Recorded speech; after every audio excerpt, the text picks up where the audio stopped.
बिस्मिल्लाहिर्रहमानिर्रहीम। This is I Mohammad Ali, student of electrical engineering. ये मेरी यूट्यूब चैनल पर सेकंड वीडियो है। इस वीडियो में मैं आपको सम अबाउट ट्रांसफार्मर्स के बारे में बताऊंगा and I will also describe why we need of transformers. Then I will describe कि हम ट्रांसफार्मर की रेटिंग्स केवीए ही में क्यों करते हैं। उसके बाद I will describe some losses occurred in transformers. Then I will describe some about efficiency of transformer. So let's start. So starting with the review of previous lecture. In previous lecture we discussed introduction to machine and we discussed some electrical machines that were motor and generator. और in previous lecture हमने यहाँ पर छोड़ा था कि transformer में कोई भी mechanical energy to electrical energy conversion नहीं हो रही या electrical energy to mechanical energy conversion नहीं हो रही, तो transformer is either electrical machine और नॉट। तो इसका जवाब ये है कि first of all some engineering books does not consider transformer as machine because it is static device. Some engineering books ये कहते हैं कि भाई ट्रांसफार्मर में कोई भी मूविंग पार्ट नहीं है, it is only static device. तो हम इसको मशीन में भी इंक्लूड नहीं कर सकते। But with related engineering, electrical engineering, its working principle of conversion is fully related with the motor and generator. ये जो काम करता है टोटली लॉ ऑफ इंडक्शन पे काम करता है and law of induction is also working principle of motor and generator. That is why transformer is also considered in electrical machine. So what is transformer? It is also a kind of electrical machine which converts electrical energy to electrical energy. यानी हमारे पास input पे electrical energy है, for example voltages हैं, ठीक है, फिर वो Thero coupling field से गुजरेगा, फिर उसके बाद हमें क्या मिलेगा, आउटपुट पे इलेक्ट्रिकल एनर्जी ही मिलेगी।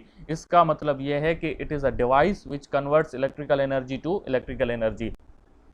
और हमें यह भी चीज़ याद रखनी चाहिए कि जो इनपुट पे वोल्टेजेस होंगे और जो आउटपुट पे वोल्टेजेस होंगे that would be fully different.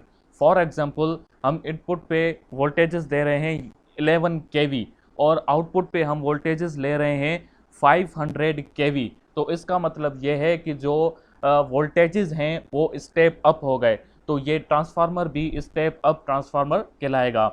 And for example हमें इनपुट दे रहे हैं 11 kV और आउटपुट हम ले रहे हैं 220 वोल्ट्स। इसका मतलब यह है कि वोल्टेजेस स्टेप डाउन हो गए हैं और ये ट्रांसफार्मर भी स्टेप डाउन ही कहलाएगा।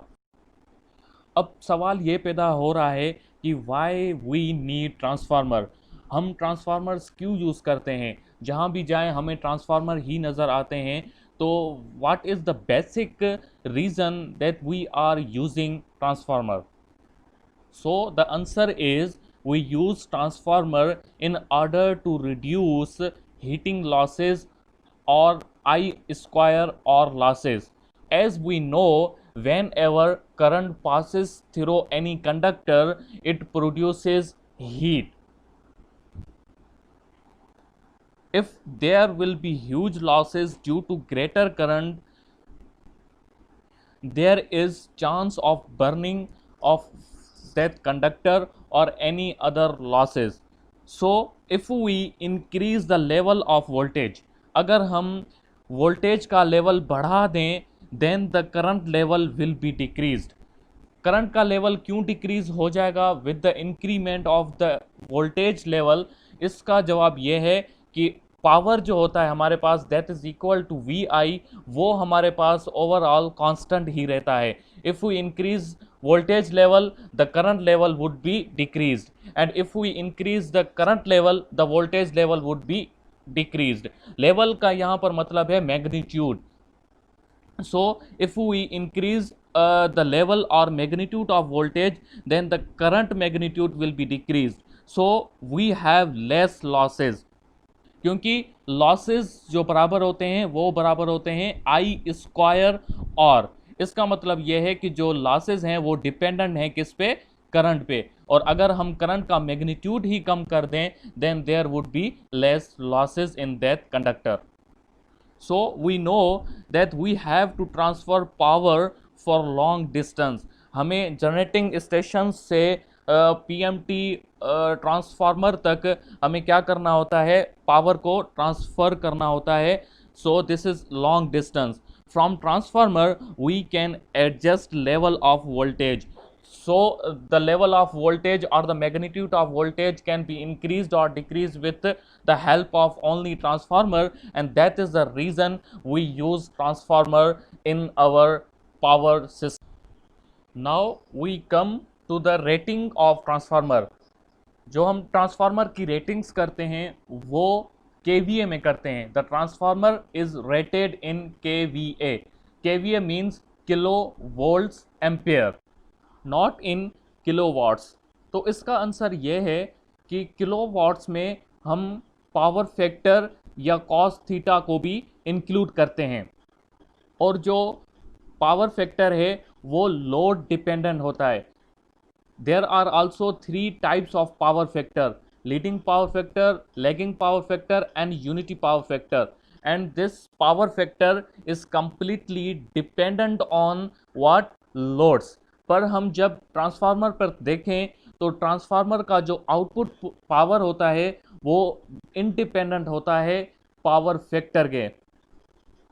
वो इसलिए इंडिपेंडेंट होता है कि जब भी ट्रांसफार्मर मैन्युफैक्चर होता है तो ये नहीं पता होगा कि फ्यूचर्स में कौन से लोड्स इसके साथ कनेक्ट होंगे. आइदर लेगिंग लोड्स कनेक्ट होंगे, आइदर यूनिटी पावर फैक्टर वाले लोड्स कनेक्टेड होंगे, आइदर लीडिंग पावर फैक्टर वाले लोड्स इसके साथ कनेक्टेड होंगे. तो इसीलिए जो भी डिवाइसेस पावर को जनरेट करती हैं या ट्रांसमिट करती हैं उनकी रेटिंग हम किलो वॉट्स एम्पेयर में ही लेते हैं, नॉट इन किलो वाट्स में. Now I am going to discuss some losses occurred in transformer.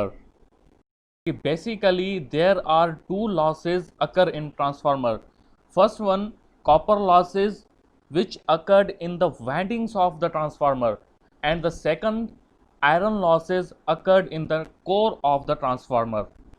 अभी जो ये कॉपर लॉसेस होती हैं वो करंट की वजह से होती हैं. जो वाइंडिंग्स में करंट फ्लो होता है उसकी वजह से जो हीटिंग प्रोड्यूस होती है उस हीटिंग को कॉपर लॉसेस कहते हैं या आई स्क्वायर और लॉसेस कहते हैं. और जो आयरन लॉसेस होती हैं वो कोर ऑफ द ट्रांसफार्मर में होती हैं और वो वोल्टेजेस की वजह से होती हैं. जो वोल्टेज कोर को मैग्नेटाइज करने के लिए यूज़ होता है तो उसकी वजह से जो लॉसेस प्रोड्यूस होती हैं उनको हम आयरन लॉसेस कहते हैं या कोर लॉसेस भी हम उसको कहते हैं. तो हम ये कह सकते हैं कि जो ट्रांसफार्मर में लॉसेस हो रहे हैं वो 2 पैरामीटर्स की वजह से हो रहे हैं, एक करंट की वजह से और दूसरा वोल्टेज की वजह से. Now we come to efficiency of transformer. As we know efficiency is given by output power divided by input power, and if we convert it into percentage we multiply with 100. अभी आप ये याद रखें कि transformer में जो input power होता है और आउटपुट पावर होता है वो दोनों सेम होते हैं, क्योंकि ट्रांसफार्मर उस पावर को कंज्यूम नहीं करता जो उसको इनपुट दिया जाता है, because it is a transferring device not a consuming device. So we have same input power and we have same output power. So here we can write output power in the place of input power plus copper losses plus core losses. As I already discussed that there is losses in transformer, so we consider copper losses and core losses and we calculate efficiency of transformer. When we calculate efficiency of transformer, it is approximately 95 to 98% out of 100%. अभी ये कुछ person losses क्यों हो रहे हैं, वो इन्हीं copper losses की वजह से हो रहे हैं और कोर लॉसेस की वजह से हो रहे हैं। अगर ये लॉसेस हम कम करें, कॉपर और कोर लॉसेस को अगर हम कम करें, then the efficiency of transformer will be increased.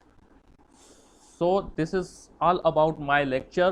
I hope you enjoyed it and you got all the concepts related with transformer.